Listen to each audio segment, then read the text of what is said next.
Hello दोस्तों, मैं हूं आपका दोस्त द स्टोरी टेलर सिर। फिर से हाजिर हूं आपके सामने भारत माँ के एक ऐसे सपूत की प्रेरणादायक कहानी के साथ जो भारत के पश्चिमी सीमा पर थार के रेगिस्तान में भारत के सरहदों की पहरेदारी करता था। उसके रहते कभी कोई पाकिस्तानी भारत की सरहदों में घुस नहीं पाया। बस आप अंत तक कहानी में हमारे साथ बने रहें और चैनल पर नए हैं तो जरूर सब्सक्राइब कर लें। तो दोस्तों, इसी वीर सपूत की ही मदद से 1965 और 1971 के भारत पाकिस्तान युद्ध में भारतीय सेना ने पाकिस्तान को नाको चने चबवा दिए। उसकी वजह से पाकिस्तान की सेना इतनी हताश हो चुकी थी कि उसने उस जमाने में इस शख्स पर 50,000 रुपयों का इनाम घोषित कर दिया था। यह एकमात्र ऐसा शख्स था जिसने अपनी 108 साल की उम्र तक सेना में नौकरी की और उसके बाद स्वेच्छा से रिटायर हो गया और उसके बाद भी अपने जीवन की आखिरी सांस तक भारतीय सेना की सेवा की। यह कहानी है रणछोड़ दास रबारी, जिन्हें रणछोड़ दास पागी के नाम से भी जाना जाता है। रणछोड़ दास रबारी का जन्म सन 1901 में पाकिस्तान के एक छोटे से गांव पिथापुर में हुआ था। यह गांव भारत के गुजरात राज्य के बनासकांठा जिले के निकट भारत और पाकिस्तान की सरहद पर स्थित है। इनकी माता का नाम नाथिमा और पिता का नाम सावा भाई था। इनकी बहुत छोटी उम्र में ही इनके पिता का देहांत हो गया था, जिसके बाद इनकी माता ने ही इनकी देखभाल की। 1901 में रणछोड़ दास रबारी के जन्म के समय इनका गांव बहुत संपन्न हुआ करता था। उस समय इनका गांव वृहद भारत के अंतर्गत आता था, क्योंकि उस समय भारत और पाकिस्तान का बंटवारा नहीं हुआ था। रणछोड़ दास रबारी भी एक संपन्न परिवार से थे। गांव में उनके पास कई सौ एकड़ जमीन और सैकड़ों पशु जैसे गाय, भैंस, ऊंट, भेड़, बकरी आदि थे। उनका गांव थार के रेगिस्तान के अंतर्गत आता था। वहां सब तरफ बालू और रेतीले टीलों के अलावा कुछ नहीं था, इसलिए वहां खेती नहीं की जा सकती थी। इसलिए उनका परिवार और गांव के सभी लोग पशुपालन करके ही अपना जीवन यापन करते थे। इसलिए बालक रणछोड़ दास भी बचपन से पशुओं के बीच ही रहा करते थे और इसी से उनका जीवन यापन हो रहा था। बचपन से ही पशुओं के बीच रहने के कारण रणछोड़ दास रबारी ने ऐसी तकनीकें विकसित कर ली थी जिससे वे रेगिस्तान की रेत पर इंसान और पशुओं के पैरों के निशान देखकर समझ जाते थे कि कोई पशु या इंसान यहाँ से कितनी देर पहले गुजरा है और अभी वह कितनी दूर तक गया होगा। पैरों के निशान देखकर वे ये भी बता सकते थे कि यह निशान किसी आदमी के हैं या किसी महिला के। वे ऊंटों के पैरों के निशान देखकर बता सकते थे कि ऊंट पर कितने लोग सवार हैं, ऊंट पर कितना वजन लादा गया है।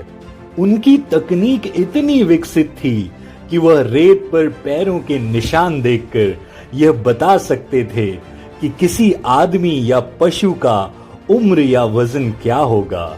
बचपन से उन्होंने अपना पूरा समय रेगिस्तान के बीच में ही बिताया था। वे रेगिस्तान के चप्पे चप्पे से वाकिफ थे। अपने इस गुण के कारण जब रेगिस्तान में उनके या किसी अन्य के पशु खो जाया करते थे, तब वे पैरों के निशान देखकर उन्हें बड़ी आसानी से ढूंढ लिया करते थे। अपने इस गुण के कारण वे अपने गांव और आसपास के क्षेत्रों में बहुत प्रसिद्ध थे। विवाह योग्य होने पर उनकी मां ने उनका विवाह कर दिया। उनकी पत्नी का नाम सगना बेन था। सगना बेन से उन्हें 2 पुत्र और 2 पुत्रियों की प्राप्ति हुई। रणछोड़ दास रबारी एक खुशहाल जीवन व्यतीत कर रहे थे। वक्त का पहिया धीरे धीरे चल रहा था। कुछ वर्षों बाद उनके बच्चे समझदार हो गए और अपने पिता के काम में हाथ बटाने लगे। सब कुछ सामान्य चल रहा था, परंतु 15 अगस्त 1947 को भारत और पाकिस्तान का बंटवारा हो गया। इस घटना ने उनके जीवन को पूरी तरह बदल दिया। बंटवारे के बाद उनका गांव पाकिस्तान के हिस्से में चला गया। अब उनका गांव भारत और पाकिस्तान की सरहद पर स्थित था। सरहद में होने के कारण उनके गांव में पाकिस्तानी सेना की आवाजाही बहुत बढ़ गई। भारत पाकिस्तान में विभाजन होने के बाद पाकिस्तान में हिंदुओं पर अत्याचार बहुत बढ़ गए। पाकिस्तानी सेना के लोग अक्सर उनके गांव में घुस आते और लोगों को बेवजह परेशान करने लगते। कई महीनों तक ऐसा ही चलता रहा। एक दिन रणछोड़ दास रबारी के घर में पाकिस्तानी सेना के 3 सैनिक घुस आए और उनकी पत्नी और बच्चियों से अभद्रता करने लगे। यह देखकर रणछोड़ दास रबारी की आंखों में खून उतर आया और उन्होंने अपने दोनों पुत्रों और कुछ लोगों के साथ मिलकर उन 3 पाकिस्तानी सैनिकों को मौत के घाट उतार दिया। उसी दिन उन्होंने पाकिस्तान छोड़कर भारत में बसने का निश्चय कर लिया। उसी दिन रणछोड़ दास रबारी अपने परिवार और सभी पशुओं को साथ लेकर भारत की ओर रवाना हो गए। उनका गांव भारत और पाकिस्तान बॉर्डर पर स्थित था। उस समय बॉर्डर पर इतना अधिक पहरा भी नहीं होता था, इसलिए उस समय लोग बड़ी आसानी से इधर से उधर आया जाया करते थे। कई घंटे चलने के बाद रणछोड़ दास रबारी और उनका परिवार पाकिस्तान में स्थित अपने पैतृक घर को छोड़कर भारत के गुजरात राज्य के राघानेसड़ा गांव में आकर बस गए। भारत में आने के बाद वो पाकिस्तानी सेना के लोगों से तो बच गए थे, पर यहाँ पर भारत में रहने का उनका कोई ठिकाना नहीं था। कुछ दिन उन्होंने यूं ही खुले आसमान के नीचे बिताए। उसके बाद उनका परिवार रेगिस्तान जमीन पर एक छप्पर बनाकर रहने लगा। इसके बाद कई महीनों की मेहनत से उन्होंने एक मिट्टी का घर भी बना लिया। अब उनका जीवन कुछ हद तक सामान्य हो गया था। वे पहले की ही तरह पशुपालन करके अपना जीवन यापन करने लगे। रणछोड़ दास रबारी और उनके परिवार को पाकिस्तान में स्थित अपने पैतृक घर की बहुत याद आती थी। उसे छोड़कर आना उनके लिए आसान नहीं था, परंतु उन्हें तो इसी बात की खुशी थी कि भारत में आकर वे और उनका परिवार अब सुरक्षित थे। यहाँ भारत में कुछ लोग रणछोड़ दास रबारी को बहुत अच्छी तरह से जानते थे, क्योंकि कुछ समय पहले तक यह पूरा इलाका भारत देश के ही अंतर्गत आता था। भारत में आने के बाद रणछोड़ दास रबारी ने अपनी विलक्षण प्रतिभा से यहाँ अपने आसपास के लोगों की भी बहुत मदद की। जब भी उनके पशु रेगिस्तान में कहीं खो जाते तो रणछोड़ दास रबारी रेत में उनके पैरों के निशान देखकर उन्हें तुरंत ढूंढ लेते। रणछोड़ दास रबारी के विलक्षण हुनर की खबर जब बनासकांठा के पुलिस अधीक्षक वनराज सिंह झाला को मिली तो वे रणछोड़ दास रबारी से मिलने आए और उन्होंने रणछोड़ दास की परीक्षा लेनी चाहिए। रेगिस्तान पर कुछ पैरों के निशान बने हुए थे। झाला ने रणछोड़ दास से पूछा, ये पैरों के निशान किसके हैं और ये लोग अभी कहाँ होंगे? रणछोड़ दास रबारी ने उन पैरों के निशानों को बड़ी गौर से देखकर कहा, साहब यहाँ 3 तरह के पैरों के निशान हैं। सबसे बड़े निशान पुरुष के हैं, उनके साथ एक महिला है और एक छोटा बच्चा भी है। पुरुष के निशान थोड़े गहरे हैं और दाईं ओर झुके हुए हैं। इसका मतलब पुरुष ने अपने दाएं कंधे पर कोई वजन उठा रखा है। महिला के पैरों के निशान दाईं और बाईं तरफ से थोड़े तिरछे हैं, इसलिए वह महिला गर्भवती होगी। उनके साथ एक बच्चा भी है जिसकी उम्र 7 या 8 वर्ष के आसपास होनी चाहिए। ये निशान लगभग 2 घंटे पुराने हैं, इसलिए वे यहाँ से लगभग 10 से 12 किलोमीटर की दूरी पर होंगे। पुलिस अधीक्षक वनराज सिंह झाला तुरंत इस बात की जांच करने के लिए अपने वाहन में बैठकर रणछोड़ दास रबारी की बताई दिशा की तरफ रवाना हो गए। 10 से 12 किलोमीटर की दूरी पर उन्हें वह परिवार मिल गया। रणछोड़ दास रबारी के बताए अनुसार उस पुरुष ने एक बक्सा अपने कंधे पर उठा रखा था। उसके साथ वह महिला गर्भवती थी और उसके साथ चल रहे उस बालक की आयु 7 वर्ष के आसपास थी। यह देखकर वनराज सिंह झाला रणछोड़ दास के हुनर पर आश्चर्यचकित हुए। पुलिस अधीक्षक वनराज सिंह झाला ने रणछोड़ दास रबारी के हुनर से प्रभावित होकर उन्हें सन 1961 में पुलिस गाइड के पद पर नियुक्त कर लिया। उस समय रणछोड़ दास रबारी की उम्र 58 वर्ष थी। इसके बाद रणछोड़ दास रबारी रेगिस्तान के धोरों में पुलिस का मार्गदर्शन करने लगे। रणछोड़ दास रबारी रेगिस्तान इलाके के चप्पे चप्पे से वाकिफ थे। रेगिस्तानी इलाकों पर अपनी मजबूत पकड़ के कारण वे कई कई वर्षों तक रेगिस्तान में पुलिस का मार्गदर्शन करते रहे। कुछ वर्ष बाद सन 1965 में पाकिस्तान ने अचानक भारत पर हमला कर दिया। अचानक हुए इस हमले में भारतीय सरहद पर तैनात अग्रिम मोर्चे की टुकड़ी के 100 जवान शहीद हो गए। इस हमले के बाद पाकिस्तानी सैनिकों ने कच्छ के कुछ इलाकों को अपने कब्जे में कर लिया। अब युद्ध का आगाज हो चुका था। उस समय भारतीय थल सेना के अध्यक्ष सैम मनेकशॉ ने सभी पाकिस्तानी टुकड़ियों को खदेड़ने के लिए 10,000 सैनिकों की एक टुकड़ी भेजी। उस समय भारतीय सैनिकों का मार्गदर्शन करने के लिए रेगिस्तान में एक गाइड की जरूरत थी, इसलिए सबसे पहले रणछोड़ दास रबारी को ही इस काम को करने के लिए बुलाया गया। रणछोड़ दास रबारी तुरंत इस काम के लिए तैयार हो गए। भारतीय सेना की टुकड़ी को कच्छ में मुठभेड़ वाली जगह पर पहुंचने में कम से कम 3 दिन लगने वाले थे।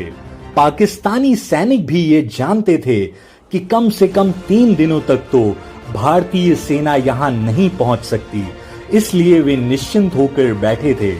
रणछोड़ दास रबारी रेगिस्तानी इलाके के अच्छे जानकार थे, इसलिए उन्होंने अपनी सूझबूझ का उपयोग किया और भारतीय सैनिकों को छोटे रास्ते से ले जाकर तय समय से 12 घंटे पहले ही मोर्चे पर पहुंचा दिया।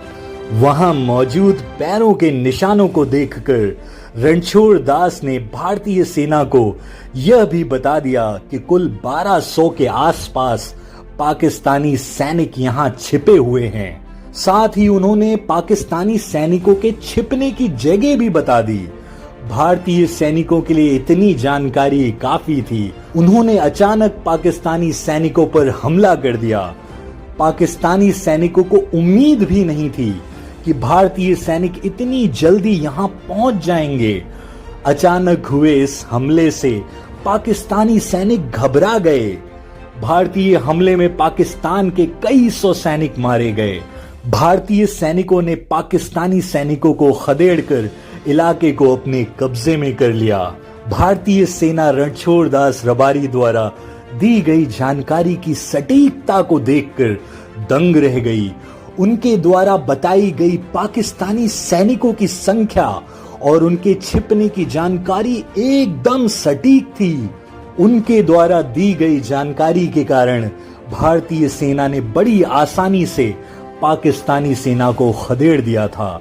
रणछोड़ दास रबारी की इस विलक्षण प्रतिभा से भारतीय थल सेना के प्रमुख जनरल सैम मनेकशॉ अत्यंत प्रभावित हुए। उन्होंने रणछोड़ दास रबारी के लिए भारतीय सेना में पागी के नाम से एक विशेष पद का सृजन किया, जिसका अर्थ होता है रास्ता बताने वाला। जिसके बाद जनरल सैम मनेकशॉ रणछोड़ दास रबारी को रणछोड़ दास पागी के नाम से बुलाने लगे। अब रणछोड़ दास पागी भारतीय सेना में शामिल होकर सेना का मार्गदर्शन करने लगे। कुछ वर्षों बाद सन 1971 में भारत और पाकिस्तान में फिर से युद्ध छिड़ गया। पाकिस्तान ने सीमावर्ती क्षेत्रों पर भारी गोलाबारी करना शुरू कर दिया। भारतीय सेना को मोर्चे पर रसद और गोले बारूद की कमी होने लगी। उस समय रणछोड़ दास पागी ने सीमा पर रसद और गोले बारूद पहुंचाने में बहुत मदद की। इस काम को करते करते वे स्वयं भी युद्ध में घायल हो गए, परंतु घायल होने के बावजूद युद्ध के अंत तक भारतीय सेना की मदद की। इस युद्ध में भारतीय सेना ने पाकिस्तान के पाली नगर शहर तक के क्षेत्र को अपने कब्जे में ले लिया। देश के पश्चिमी मोर्चे पर भारतीय सेना को मिली इस जीत में रणछोड़ दास पागी की एक अहम भूमिका थी। इसके अलावा देश के पूर्वी मोर्चे पर भी भारतीय सेना को युद्ध में जीत मिली थी। भारतीय सेना ने पूर्वी पाकिस्तान को पाकिस्तान से अलग करके एक नया देश बना दिया था, जिसका नाम बांग्लादेश रखा गया। 1971 के युद्ध के बाद जनरल सैम मनिष्का रणछोड़ दास पागी के हुनर के कायल हो गए। उस समय जनरल सैम मनिष्का बांग्लादेश में थे। उन्होंने ढाका से आदेश दिया कि पागी को बुलाओ, आज का डिनर मैं पागी के साथ करूंगा। जनरल के आदेश पर पागी को लेने के लिए हेलीकॉप्टर तुरंत रवाना किया गया। पागी को लेकर हेलीकॉप्टर कुछ दूर उड़ा ही था कि पागी को याद आया कि उनका कुछ सामान नीचे रह गया है। हेलीकॉप्टर को फिर से नीचे उतारा गया। पागी हेलीकॉप्टर से उतरकर तेजी से अपने घर में गए और एक पोटली लेकर तुरंत वापस आ गए। सेना के नियमों के अनुसार हेलीकॉप्टर में रखने से पहले उस पोटली की जांच की गई। सेना के अधिकारी यह देखकर दंग रह गए कि उस पोटली में 2 रोटी, 2 प्याज और लाल मिर्च थी। ढाका पहुंचने पर जनरल सैम मनिष्का ने पाकिस्तान पर जीत की खुशी में एक भव्य पार्टी का आयोजन किया। ऐसा कहा जाता है, जब दावत के समय पागी अपनी पोटली से रोटी निकालकर खाने लगे तो एक रोटी जनरल सैम मनिष्का ने खाई थी। इस युद्ध के बाद जनरल सैम मनिष्का ने रणछोड़ दास पागी को अपनी जेब से 300 रुपए का इनाम दिया था। जनरल मनिष्का रणछोड़ दास पागी को 1 man army at desert front के नाम से बुलाते थे। 1965 और 1971 में रणछोड़ दास पागी के योगदान के लिए उन्हें संग्राम पदक, पुलिस पदक और समर सेवा पदक देकर सम्मानित किया गया था। 1971 में युद्ध में जीत के बाद सैम मनिष्का को फील्ड मार्शल के पद पर पदोन्नत किया गया। फील्ड मार्शल 5 स्टार धारण करने वाले जनरल होते हैं। फील्ड मार्शल कभी भी अपने पद से रिटायर नहीं होते, वे आजीवन अपने पद पर बने रहते हैं। 1971 में युद्ध के बाद भी रणछोड़ दास पागी रेगिस्तान में सेना का मार्गदर्शन करते रहे। उन्होंने अपने जीवन काल में कई पाकिस्तानी घुसपैठियों को धर दबोचने में सेना की मदद की। उनके रहते थार के रेगिस्तान में कोई पाकिस्तानी घुसपैठिया अधिक दिनों तक छिपा नहीं रह सकता था। रणछोड़ दास पागी के हुनर के कारण पाकिस्तानी सेना इतनी परेशान हो चुकी थी कि उन्होंने रणछोड़ दास पागी के सिर पर 50,000 रुपयों के इनाम की घोषणा कर दी थी। Field marshal Sam मनिष्का Ranchhod Das Pagi को अपना मित्र मानते थे। वे अपने जीवन काल में कई बार रणछोड़ दास पागी से मिलने आया करते थे। सन 2008 में भारतीय सेना के प्रथम फील्ड मार्शल सैम मनिष्का का निधन हो गया था। कहा जाता है कि फील्ड मार्शल अपने अंतिम समय में भी रणछोड़ दास पागी को याद कर रहे थे। फील्ड मार्शल सैम मनिष्का की मृत्यु के बाद अगले साल सन 2009 में रणछोड़ दास पागी ने 108 साल की उम्र में भारतीय सेना से स्वैच्छिक रिटायरमेंट ले ली। इसके बाद 2013 में इस भारत माता के निराले सपूत ने इस दुनिया को अलविदा कह दिया। रणछोड़ दास पागी ने अपने जीवन काल में देशभक्ति, शौर्य, वीरता और देश के प्रति अपने समर्पण का अद्भुत उदाहरण प्रस्तुत किया। वे भारत के ऐसे पहले नागरिक थे जिन्हें कोई सैन्य सम्मान दिया गया था। उनके जैसे विलक्षण प्रतिभा के लोग विरले ही होते हैं। आज उनके शौर्य गाथाएं गुजरात के लोक गीतों का हिस्सा बन चुकी हैं, जिससे उन्हें हमेशा याद रखा जाएगा। भारतीय सेना में आज भी उनके योगदान को बड़े सम्मान के साथ याद किया जाता है। उनके सम्मान में गुजरात में कच्छ बनासकांठा अंतरराष्ट्रीय सीमा के पास सुई ग्राम की बीएसएफ बॉर्डर पोस्ट को रणछोड़ दास पोस्ट नाम दिया गया है। साथ ही वहां उनकी मूर्ति भी स्थापित की गई है। भारतीय सेना के इतिहास में ऐसा पहली बार किया गया कि किसी नागरिक के नाम पर सेना की पोस्ट का नाम रखा गया हो। आज रणछोड़ दास रबारी, जिन्हें रणछोड़ दास पागी के नाम से भी जाना जाता है, भारतीय सेना के इतिहास में हमेशा के लिए अमर हो चुके हैं। भारत माता के ऐसे वीर सपूत को हम शत शत नमन करते हैं। तो दोस्तों, ये थी वीर रणछोड़ दास रबारी जी की कहानी। इसी तरह की और भी मोटिवेशनल और इंस्पिरेशनल कहानियों के लिए हमारे चैनल को सब्सक्राइब करें। ये वीडियो अच्छी लगी हो तो इसे लाइक करें, अपने दोस्तों से शेयर करें और हमें कमेंट करके बताएं कि कहानी का कौन सा भाग आपको अच्छा लगा।